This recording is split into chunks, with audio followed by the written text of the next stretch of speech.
हाय everyone, so ये हमारा coordination chemistry का पार्ट 4। आज हम स्टार्ट करने वाले हैं हमारे वैलेंस बॉन्ड थ्योरी। इससे पहले वाली वीडियो में हमने पढ़ा था वर्नर थ्योरी के बारे में। वैलेंस बॉन्ड थ्योरी के स्टार्ट कर लेते हैं हम पोस्टुलेट, उसके बाद देखेंगे इसकी क्या क्या लिमिटेशंस होती हैं, जो कि कवर करी है हमारे क्रिस्टल फील्ड थ्योरी और एलएफटी ने। तो चलिए स्टार्ट करते हैं। अगर हम सबसे पहले फर्स्ट पोस्टुलेट देखें तो हमें पता होता है कि कोऑर्डिनेशन कंपाउंड है तो कोऑर्डिनेशन बॉन्ड बन रहा है, और कोऑर्डिनेशन बॉन्ड बनने के लिए क्या चाहिए होता है हमें? मेटल के वैकेंट्स ऑर्बिटल्स एंड लिगेंड्स के इलेक्ट्रॉन्स चाहिए होते हैं, लोन पेयर। तो क्या होता है, मेटल के पास ये हमारा वैकेंट ऑर्बिटल्स और एक हमारा लिगेंड है जिसके पास लोन पेयर प्रेजेंट है। तो ये जो लिगेंड है ये अपने लोन पेयर जो है मेटल के ऑर्बिटल्स में डाल देता है, वैकेंट ऑर्बिटल में। तो फर्स्ट पोस्टुलेट जो होता है वैलेंस बॉन्ड थ्योरी का होता है कि मेटल जो है अपने वैकेंट ऑर्बिटल प्रोवाइड कराता है लिगेंड्स को, ताकि वो इसमें अपने इलेक्ट्रॉन्स डाल सके। इस तरीके से बन जाता है हमारा कोऑर्डिनेशन बॉन्ड। सेकंड जो पोस्टुलेट है वैलेंस बॉन्ड थ्योरी का वो है कि यहाँ पे टू टाइप्स के जो है ऑर्बिटल डी ऑर्बिटल्स इन्वॉल्व होते हैं। एक होता है इनर डी ऑर्बिटल्स इन्वॉल्व होते हैं और सेकंड होता है आउटर डी ऑर्बिटल्स। इन ऑर्बिटल्स के बीच पे जो हमारा हाइब्रिडाइजेशन होता है वो भी टू टाइप्स का हो जाता है, दिखते हैं, और उनसे ही हमारी शेप डिसाइड होती है, ज्योमेट्री। तो सबसे पहले जो होता है हम देखते हैं ऑक्टाहेड्रल कॉम्प्लेक्सेस के केसेस में।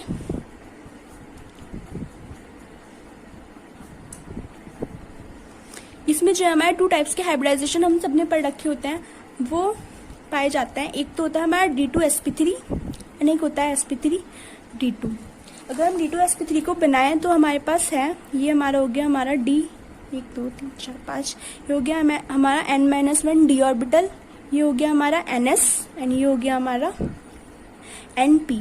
चूंकि यहाँ पे n-1 d ऑर्बिटल और अगर हम D2sp3 बना रहे हैं तो हमारा हाइब्रिडाइजेशन कुछ बनेगा इस तरीके से। ये हमारे दो जो है डी के ऑर्बिटल्स इन्वॉल्व होंगे। तो ये क्या होगा, क्योंकि यहाँ पे हमारा n-1 डी ऑर्बिटल इन्वॉल्व हो रहा है, तो ये क्या हो जाएगा हमारा इनर डी ऑर्बिटल इन्वॉल्व। तो ये हो जाएगा हमारा D2sp3। अगर हम इसे एग्जाम्पल्स के थ्रू समझे तो यहाँ पे हमने ले लिया कोई 3D ऑर्बिटल, यहाँ पे हो गया हमारा 4s, बाहर वाली शेल होगी ना, ये हो गया 4p। अब अगर हमने यहाँ पे ये दो के साथ बनाया, ये हमारा बना D2sp3, तो ये होगा हमारा इनर ऑक्टाहेड्रल कॉम्प्लेक्सेस कहलाएगा। और अगर हम sp3d2 की बात करें तो क्या होता है, यहाँ पे हमारा आ गया 4s, सीधे एग्जाम्पल से ले लेते हैं, यहाँ हो गया 4p और यह हो गया हमारा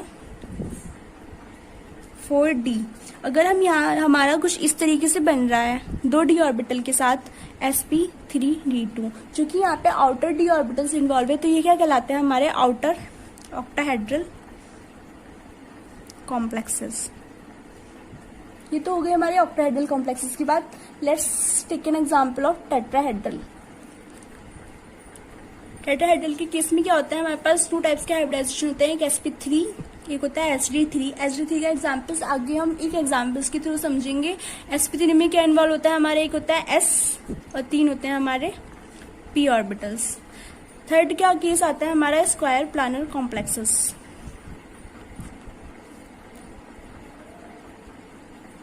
स्क्वायर प्लानर कॉम्प्लेक्सेस में भी हमारे ऑक्टाहेड्रल कॉम्प्लेक्सेस के तरह टू टाइप्स के कॉम्प्लेक्सेस बनते हैं, एक इनर स्क्वायर प्लानर कॉम्प्लेक्सेस एक आउटर स्क्वायर प्लानर कॉम्प्लेक्सेस। और इनमें जो हाइब्रिडाइजेशन होता है वो होता है टू टाइप्स का, एक होता है हमारा DsP2, एक होता है sp2d। अगर हम DsP2 का एग्जाम्पल लें तो ये होगा हमारा 1 2 3 4 5 एंड ये s, ये हो गया हमारा p।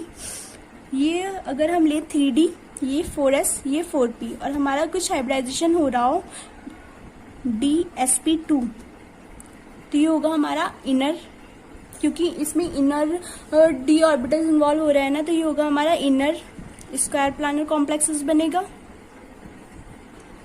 और अगर हम यहाँ पे लें s, ये हमारा जैसे 4s हो गया और ये हो गया हमारा 4p और ये हो गया हमारा 4d, और यहाँ पे हमारा बन रहा हो sp2d, मतलब ये वाला कुछ इस तरीके से करके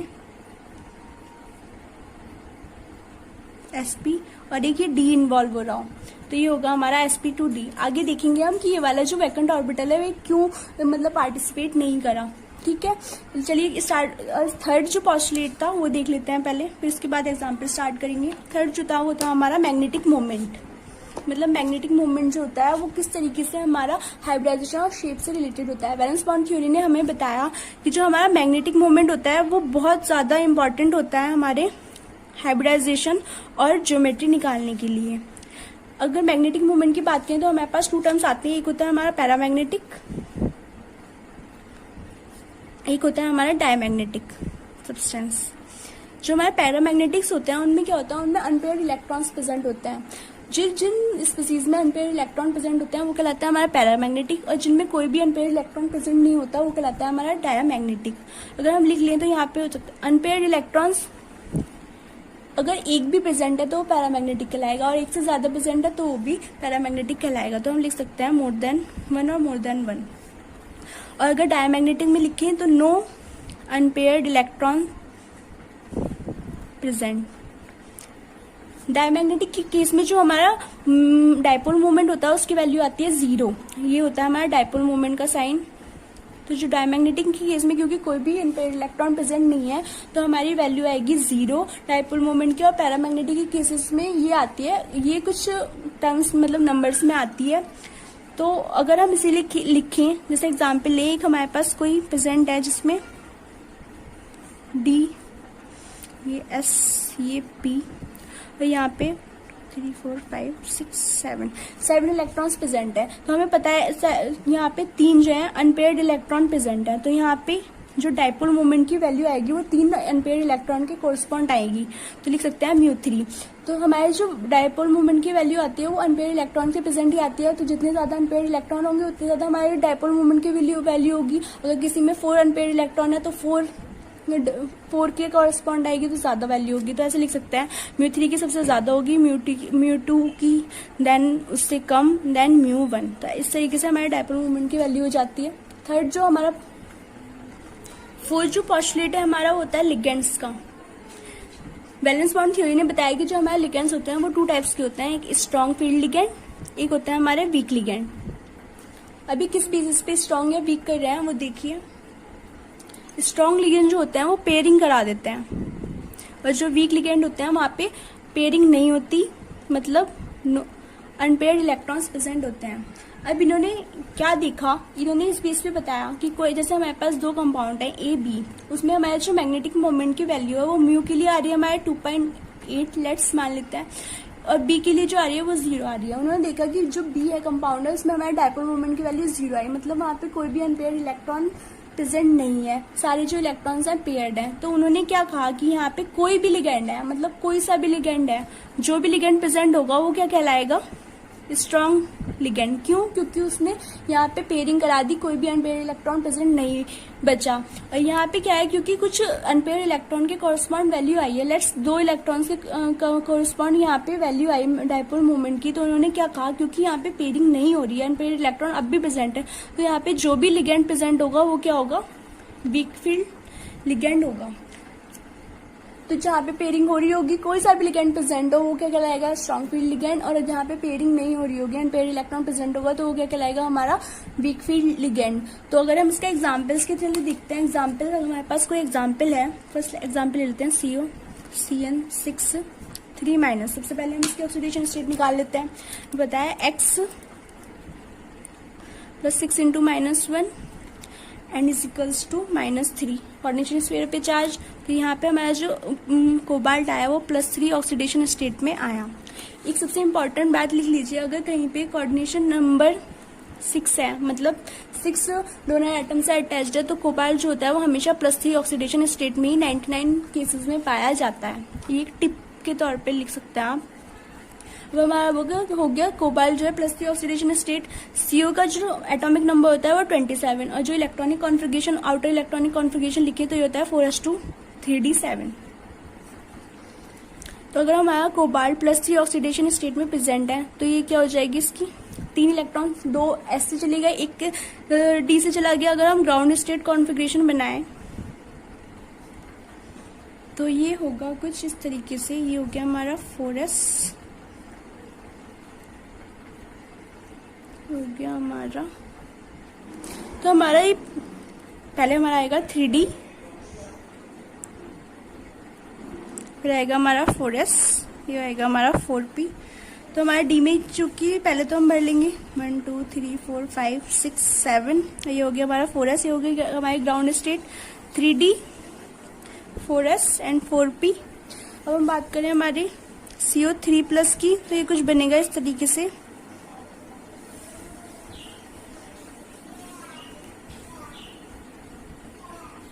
क्योंकि हमारे 3 इलेक्ट्रॉन्स निकलने, तो सबसे पहले हमारा ऐसे निकल जाएगा, फिर उसके बाद आएगा हमारा कुछ बनेगा 1 2 3 4 5 6 इलेक्ट्रॉन्स बचे। अब क्या हुआ, यहाँ पे 4 अनपेयर्ड इलेक्ट्रॉन प्रेजेंट है, लेकिन हमने देखा कि यहाँ पे जो हमारी डाइपोल मोमेंट की वैल्यू आ रही है वो कितनी आ रही है, 0 आ रही है। अब क्या हुआ, 0 तो इसी केस में होगी ना जब सारे इलेक्ट्रॉन्स जो है पेयर्ड हो जाएंगे। अब क्या हुआ, यहाँ पे इसकी हो गई पेयरिंग, मतलब ये वाला जो इलेक्ट्रॉन है वो यहाँ पे आ गया और ये वाला जो इलेक्ट्रॉन है वो यहाँ पर आ गया, मतलब कोई भी जो है अनपेयर्ड इलेक्ट्रॉन नहीं बचा। तो ये हो गया यहाँ पे पेयरिंग। और अब आई हमारा CN लिगेंड्स आए, क्योंकि कोई भी जो लिगेंड होता है वो 2 इलेक्ट्रॉन्स देता है। तो यहाँ पे क्या हुआ, यहाँ पे डाल दिया अपने CN ने लिगेंड ने इलेक्ट्रॉन्स, ये 6 हमारे CN आ गए। तो यहाँ पे अपने CN ने सारे इलेक्ट्रॉन्स दे दिए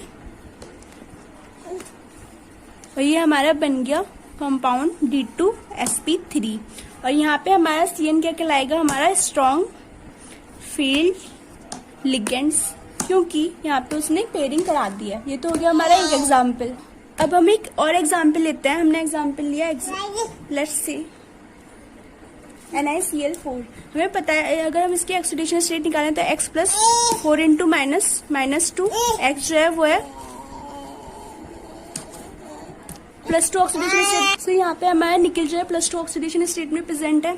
निकल का एटॉमिक नंबर होता है 28 और आउटर कॉन्फ़िगरेशन हम लिखें तो होती है 4s2 3d8। अगर हम इसे ऐसे बनाएं तो ये हो जाएगा हमारा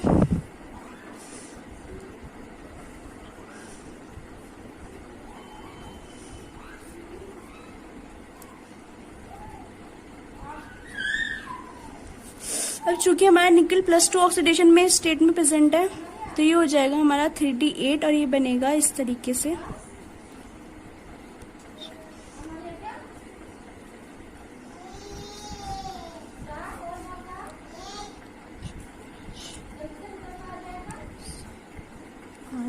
अब हमने क्या देखा कि यहाँ पे जो डाइपोल मोमेंट की वैल्यू आ रही है वो 2 अनपेयर्ड इलेक्ट्रॉन के कॉरस्पॉन्डिंग आ रही है, मतलब यहाँ पे कोई पेयरिंग नहीं हो रही है। अब Cl ने क्या करा, Cl आया क्योंकि यहाँ पे तो उसे 2 इलेक्ट्रॉन्स रखने ही रखना है क्योंकि डाइपोल मोमेंट्स की वैल्यू इतनी ही आ रही है इस कंपाउंड में। और Cl आया, उसने अपने 2 इलेक्ट्रॉन्स यहाँ डाल दिए, ऐसे ही जो 4 Cl थे वो आए और उन्होंने अपने इलेक्ट्रॉन्स यहाँ पे फिल कर दिए। तो ये हमारा जो कंपाउंड का हाइब्रिडाइजेशन हो गया, ये हो गया हाइब्रिडाइजेशन हो गया sp3 और शेप हो जाएगी इसकी टेट्राहेड्रल। तो यहाँ पे चूंकि अनपेयर्ड इलेक्ट्रॉन्स अनपेयर्ड ही है, मतलब पेयरिंग नहीं हो रही है, तो यहाँ पे हमारा Cl क्या हो गया, एक वीक फील्ड लिगेंड होगा।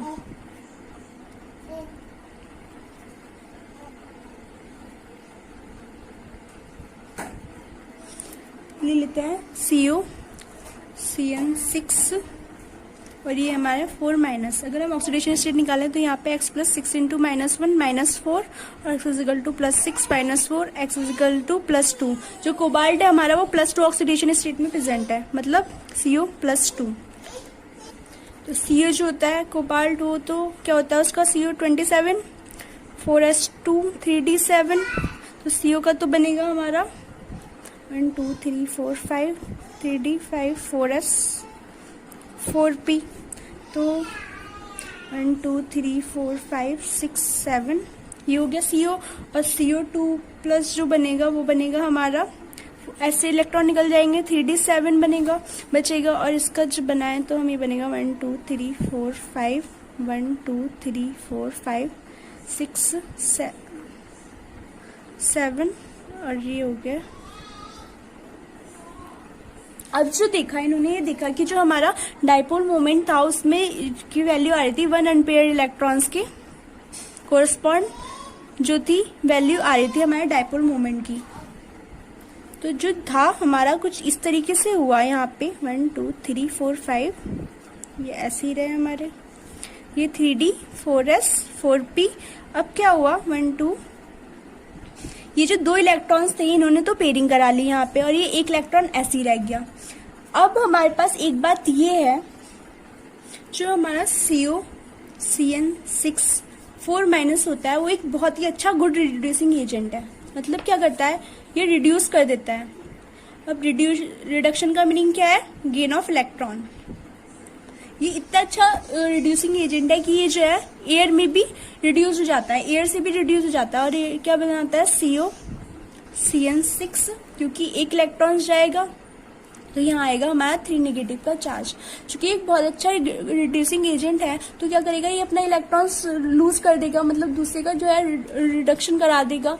एक इलेक्ट्रॉन इसका निकल गया और यहाँ पे आ गया हमारा CO+3 ऑक्सीडेशन स्टेट में। यही वजह है कि अगर कोऑर्डिनेशन नंबर 6 हो तो जो हमारा कोबाल्ट होता है वो +3 ऑक्सीडेशन स्टेट में ज्यादा स्टेबल होता है। अब इसका क्या रोल होगा यहाँ पे, चूंकि हमने देखा था हमारा जो अनपेयर्ड इलेक्ट्रॉन यहाँ पे प्रेजेंट है, लेकिन चूंकि इसे अपने इलेक्ट्रॉन्स देना है, मतलब रिएक्शन हो रही है यहाँ पे, तो ये इलेक्ट्रॉन्स यहाँ पे प्रेजेंट होगा तो न्यूक्लियस से इसका रिपल्शन ज्यादा होगा, इतनी इजीली इलेक्ट्रॉन डोनेट नहीं होगा। तो ये जो इलेक्ट्रॉन्स होता है ये यहाँ पे प्रेजेंट ना होगा, ये इलेक्ट्रॉन प्रेजेंट होता है कहीं। अगर हम यहाँ पे 4D सब शेल भी बना दे तो ये इलेक्ट्रॉन्स यहाँ पे प्रेजेंट होता है, मतलब 3D में ना होकर 4D में। क्यों, क्योंकि 4D का जो रिपल्शन वो अट्रैक्शन होगा न्यूक्लियस से वो कम होगा, मतलब इजीली इलेक्ट्रॉन का डोनेशन यहाँ से हो जाएगा, मतलब इलेक्ट्रॉन निकल जाएगा इन कंपेरिजन टू 3D। तो यहाँ पे बनेगा हमारा, ये बन जाएगा और ये हमारा हो जाएगा 4P 4S 4P और इलेक्ट्रॉन्स हमारा प्रेजेंट हो गया यहाँ पे। अब अगर हमारे CN को जो इलेक्ट्रॉन्स डालने हैं तो हमारा 6 CN थे हमारे पास, वो आए, उन्होंने अपने इलेक्ट्रॉन्स यहाँ पर डाल दिए अपने इलेक्ट्रॉन्स, और ये जो बन गया हमारा कॉम्प्लेक्स बन गया हमारा D2sp3, शेप हो गई इसकी ऑक्टाहेड्रल। तो ये क्या बना, हमारा इनर ऑक्टाहेड्रल कॉम्प्लेक्सेस बना।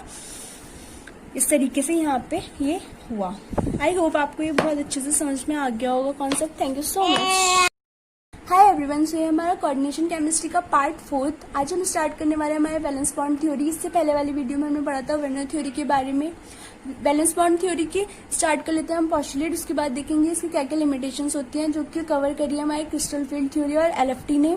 तो चलिए स्टार्ट करते हैं। अगर हम सबसे पहले फर्स्ट पॉस्टुलेट देखें तो हमें पता होता है कि कोऑर्डिनेशन कंपाउंड है तो कोऑर्डिनेशन बॉन्ड बन रहा है, और कोऑर्डिनेशन बॉन्ड बनने के लिए क्या चाहिए होता है हमें, मेटल के वैकेंट्स ऑर्बिटल्स एंड लिगेंड्स के इलेक्ट्रॉन्स चाहिए होते हैं लोन पेयर। तो क्या होता है, मेटल के पास ये हमारा वैकेंट ऑर्बिटल्स और एक हमारा लिगेंड है जिसके पास लोन पेयर प्रेजेंट है। तो ये जो लिगेंड है ये अपने लोन पेयर जो है मेटल के ऑर्बिटल्स में डाल देता है, वैकेंट ऑर्बिटल में।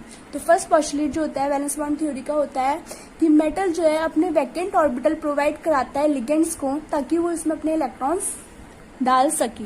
इस तरीके से बन जाता है हमारा कोऑर्डिनेशन बॉन्ड। सेकंड जो पॉस्टुलेट है वैलेंस बॉन्ड थ्योरी का वो है कि यहाँ पे 2 टाइप्स के जो है ऑर्बिटल डी ऑर्बिटल्स इन्वॉल्व होते हैं। एक होता है इनर डी ऑर्बिटल्स इन्वॉल्व होते हैं और सेकंड होते हैं आउटर डी ऑर्बिटल्स। इन ऑर्बिटल्स के बीच पे जो हमारा हाइब्रिडाइजेशन होता है वो भी 2 टाइप्स का हो जाता है, देखते हैं, और उनसे ही हमारी शेप डिसाइड होती है, ज्योमेट्री। तो सबसे पहले जो होता है हम देखते हैं ऑक्टाहेड्रल कॉम्प्लेक्सेस के केसेस में।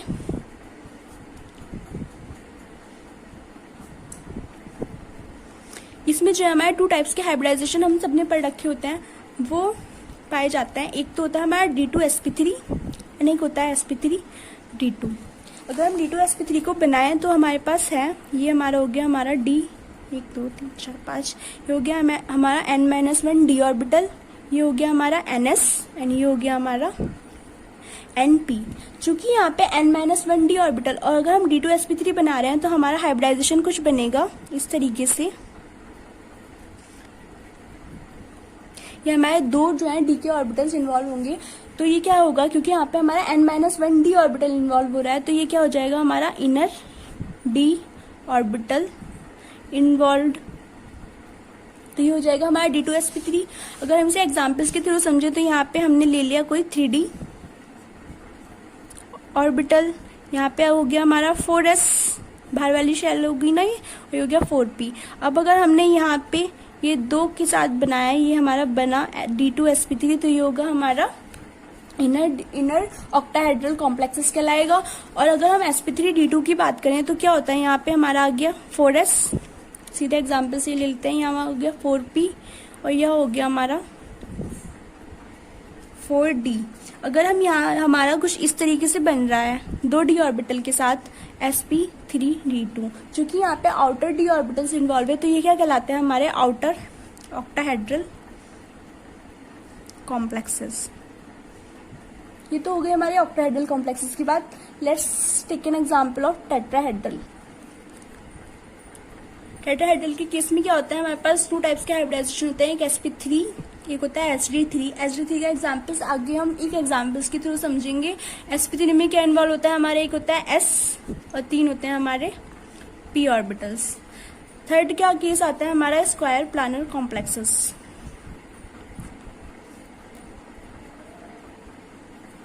स्क्वायर प्लानर कॉम्प्लेक्सेस में भी हमारे ऑक्टाहेड्रल कॉम्प्लेक्सेस के तरह 2 टाइप्स के कॉम्प्लेक्सेस बनते हैं, एक इनर स्क्वायर प्लानर कॉम्प्लेक्सेस और एक आउटर स्क्वायर प्लानर कॉम्प्लेक्सेस। और इनमें जो हाइब्रिडाइजेशन होता है वो होता है 2 टाइप्स का, एक होता है हमारा dsp2, एक होता है sp2d। अगर हम dsp2 का एग्जाम्पल लें तो ये होगा हमारा 1 2 3 4 5 एंड ये s, ये हो गया हमारा p। ये अगर हम ले 3d, ये 4s, ये 4p, और हमारा कुछ हाइब्रिडाइजेशन हो रहा हो dsp2, तो ये होगा हमारा इनर, क्योंकि इसमें इनर d ऑर्बिटल्स इन्वॉल्व हो रहा है ना, तो ये होगा हमारा इनर स्क्वायर प्लानर कॉम्प्लेक्सेस बनेगा। और अगर हम यहाँ पे लें s, ये हमारा जैसे 4s हो गया और ये हो गया हमारा 4p और ये हो गया हमारा 4d, और यहाँ पे हमारा बन रहा हो sp2d, मतलब ये वाला कुछ इस तरीके से करके sp, और एक ये d इन्वॉल्व हो रहा हो, तो ये होगा हमारा sp2d। आगे देखेंगे हम कि ये वाला जो वैकेंट ऑर्बिटल है वो क्यों मतलब पार्टिसिपेट नहीं करा। ठीक है, चलिए स्टार्ट। थर्ड जो पॉस्टुलेट था वो देख लेते हैं पहले, फिर उसके बाद एग्जाम्पल स्टार्ट करेंगे। थर्ड जो था वो था हमारा मैग्नेटिक मोमेंट। मतलब मैग्नेटिक मूवमेंट जो होता है वो किस तरीके से हमारा हाइब्रिडाइजेशन और शेप से रिलेटेड होता है। वैलेंस बॉन्ड थ्योरी ने हमें बताया कि जो हमारा मैग्नेटिक मूवमेंट होता है वो बहुत ज़्यादा इंपॉर्टेंट होता है हमारे हाइब्रिडाइजेशन और ज्योमेट्री निकालने के लिए। अगर मैग्नेटिक मूवमेंट की बात करें तो हमारे पास 2 टर्म्स आते हैं, एक होता है हमारा पैरामैग्नेटिक, एक होता है हमारा डायमैग्नेटिक सब्सटेंस।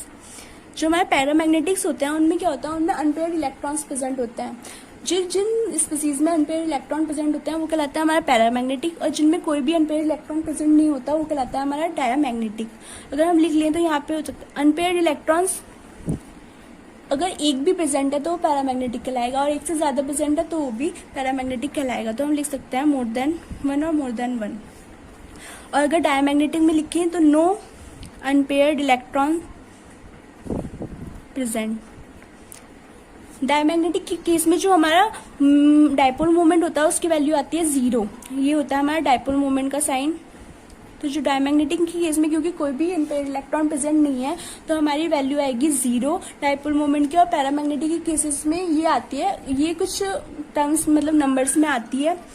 तो अगर हम इसे लिखें, जैसे एग्जाम्पल ले, एक हमारे पास कोई प्रेजेंट है जिसमें D, ये S, ये P, और यहाँ पे 3 4 5 6 7 इलेक्ट्रॉन्स प्रेजेंट है। तो हमें पता है यहाँ पे 3 जो है अनपेयर्ड इलेक्ट्रॉन प्रेजेंट है, तो यहाँ पे जो डायपोल मोमेंट की वैल्यू आएगी वो 3 अनपेयर्ड इलेक्ट्रॉन के कोरस्पॉन्ड आएगी। तो लिख सकते हैं μ3।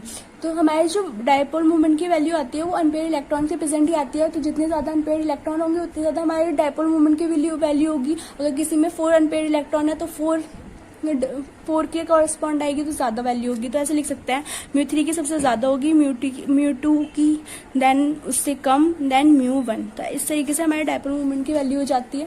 थर्ड जो हमारा फोर्थ जो पॉस्टुलेट है हमारा होता है लिगेंड्स का। वैलेंस बॉन्ड थ्योरी ने बताया कि जो हमारे लिगेंड्स होते हैं वो 2 टाइप्स के होते हैं, एक स्ट्रॉन्ग फील्ड लिगेंड, एक होता है हमारे वीक लिगेंड। अभी किस बेसिस पे स्ट्रॉन्ग या वीक कर रहे हैं वो देखिए। स्ट्रॉन्ग लिगेंड जो होते हैं वो पेयरिंग करा देते हैं, और जो वीक लिगेंड होते हैं वहाँ पे पेयरिंग नहीं होती, मतलब अनपेयर्ड इलेक्ट्रॉन्स प्रेजेंट होते हैं।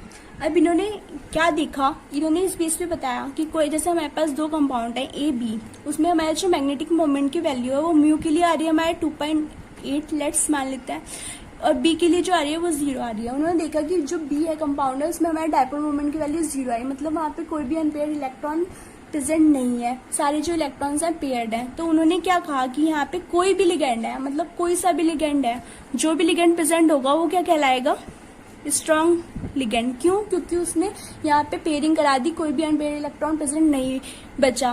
और यहाँ पे क्या है, क्योंकि कुछ अनपेयर्ड इलेक्ट्रॉन के कॉरस्पॉन्ड वैल्यू आई है, लेट्स दो इलेक्ट्रॉन्स के कॉरस्पॉन्ड यहाँ पे वैल्यू आई डायपोल मोमेंट की, तो उन्होंने क्या कहा, क्योंकि यहाँ पे पेयरिंग नहीं हो रही है, अनपेयर्ड इलेक्ट्रॉन अब भी प्रेजेंट है, तो यहाँ पे जो भी लिगेंड प्रेजेंट होगा वो क्या होगा, वीक फील्ड लिगेंड होगा।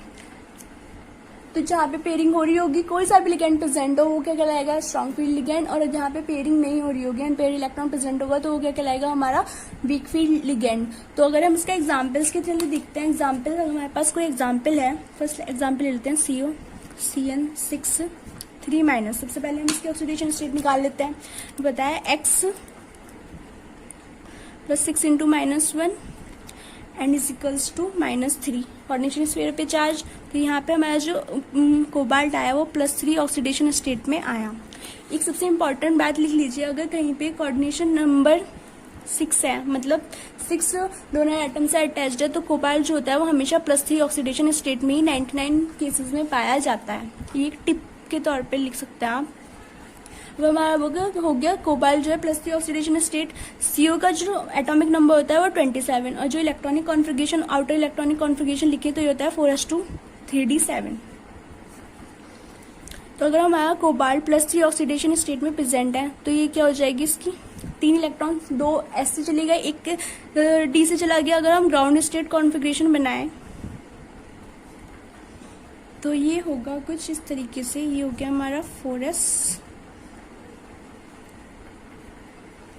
हो गया हमारा, तो हमारा ये पहले हमारा आएगा 3D,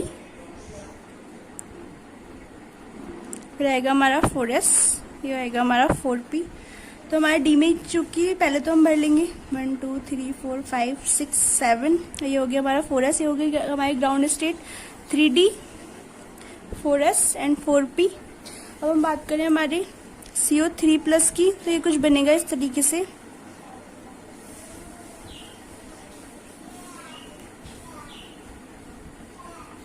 क्योंकि हमारे 3 इलेक्ट्रॉन्स निकलने, तो सबसे पहले हमारा ऐसे निकल जाएगा, फिर उसके बाद आएगा हमारा कुछ बनेगा 1 2 3 4 5 6 इलेक्ट्रॉन्स बचे। अब क्या हुआ, यहाँ पे 4 अनपेयर्ड इलेक्ट्रॉन प्रेजेंट है, लेकिन हमने देखा कि यहाँ पे जो हमारी डायपोल मोमेंट की वैल्यू आ रही है वो कितनी आ रही है, 0 आ रही है। अब क्या हुआ, 0 तो इसी केस में होगी ना जब सारे इलेक्ट्रॉन्स जो है पेयर्ड हो जाएंगे। अब क्या हुआ, यहाँ पे इसकी हो गई पेयरिंग, मतलब ये वाला जो इलेक्ट्रॉन है वो यहाँ पे आ गया, और ये वाला जो इलेक्ट्रॉन है वो यहाँ पर आ गया, मतलब कोई भी जो है अनपेयर्ड इलेक्ट्रॉन नहीं बचा। तो ये हो गया यहाँ पे पेयरिंग। और अब आई हमारा CN लिगेंड्स आए, क्योंकि कोई भी जो लिगेंड होता है वो 2 इलेक्ट्रॉन्स देता है। तो यहाँ पे क्या हुआ, यहाँ पे डाल दिया अपने CN ने लिगेंड ने इलेक्ट्रॉन्स, ये 6 हमारे CN आ गए, तो यहाँ पे अपने CN ने सारे इलेक्ट्रॉन्स दे दिए, और ये हमारा बन गया कंपाउंड D2sp3। और यहाँ पे हमारा CN क्या कहलाएगा, हमारा स्ट्रॉन्ग फील्ड लिगेंड्स, क्योंकि यहाँ पे उसने पेयरिंग करा दी है। ये तो हो गया हमारा एक एग्जाम्पल। अब हम एक और एग्जाम्पल लेते हैं। हमने एग्जाम्पल लिया, लेट्स से NiCl4।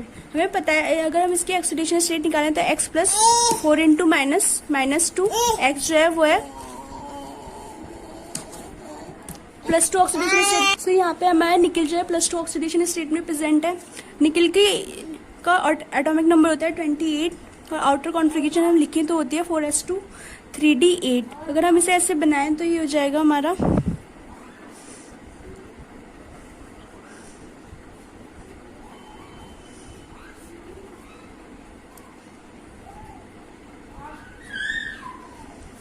अब चूंकि हमारा निकल +2 ऑक्सीडेशन में स्टेट में प्रेजेंट है, तो ये हो जाएगा हमारा 3d8, और ये बनेगा इस तरीके से।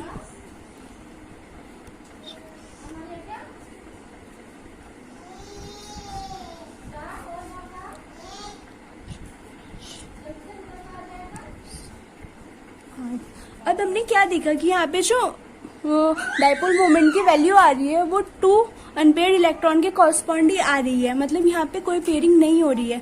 अब Cl ने क्या करा, Cl आया क्योंकि यहाँ पे तो उसे 2 इलेक्ट्रॉन्स रखने ही रखने हैं क्योंकि डाइपोल मोमेंट्स की वैल्यू इतनी आ रही है इस कंपाउंड में, और Cl आया, उसने अपने 2 इलेक्ट्रॉन्स यहाँ डाल दिए। ऐसे ही जो 4 Cl थे वो आए और उन्होंने अपने इलेक्ट्रॉन्स यहाँ पे फिल कर दिए। तो ये हमारा जो कंपाउंड का हाइब्रिडाइजेशन हो गया, ये हो गया हाइब्रिडाइजेशन हो गया sp3 और शेप हो जाएगी इसकी टेट्राहेड्रल। तो यहाँ पे चूंकि अनपेयर्ड इलेक्ट्रॉन्स अनपेयर्ड ही है, मतलब पेयरिंग नहीं हो रही है, तो यहाँ पे हमारा Cl क्या हो गया, एक वीक फील्ड लिगेंड होगा।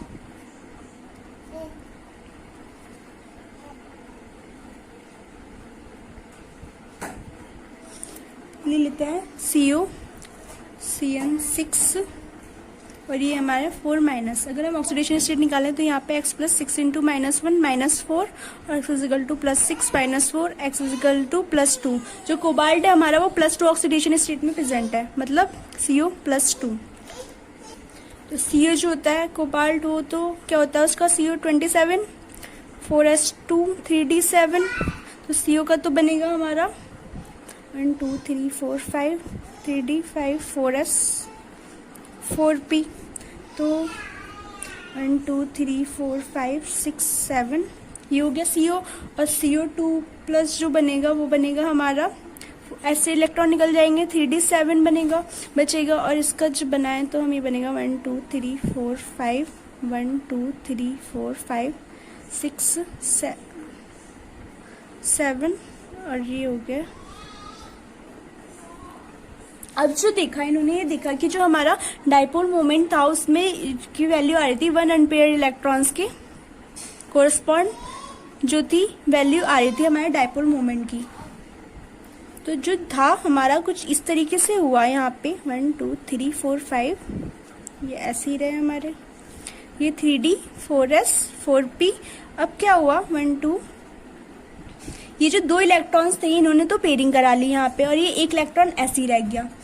अब हमारे पास एक बात ये है, जो हमारा CO CN6 4- होता है वो एक बहुत ही अच्छा गुड रिड्यूसिंग एजेंट है।